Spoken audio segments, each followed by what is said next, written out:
premtime? Ju e dini edhe më mirë sepse e përcjellni këtë sektor. Faktikisht gjitha partitë politike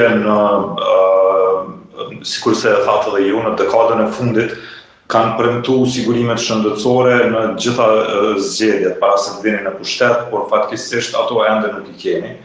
Ka shumë sfida për implementimin e sigurimeve shëndetësore dhe sfida kryesore është implementimi dhe funksionalizimi i sistemit informativ shëndetësor, i cili është parakushti kryesor për të shkuar drejt sigurimeve shëndetësore.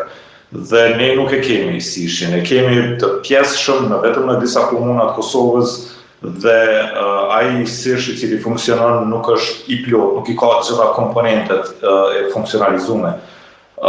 Konsideroj që implementimi i sishit do të jetë sfidë për qeverinë e Kosovës, në tërë territorin e Kosovës dhe sidomos në veriun e Kosovës, për ku e dim që institucionet shëndetësore atje nuk i përgjigjen sistemit shëndetësor të Kosovës. Pra kjo do të jetë njëra prej sfidave, por gjithsesi implementimi i sishit është i domosdoshëm para se të mund të flasim për implementim të sigurimeve shëndetësore. Dhe sipas një studimi të fizibilitetit të bërë nga Ministria e Shëndetësisë në vitin 2023, është konsideruar se nevojiten ende punë deri në vitin 2030, pra spaku deri në vitin 2030 për të funksionalizuar në plotni sistemin informativ shëndetësor.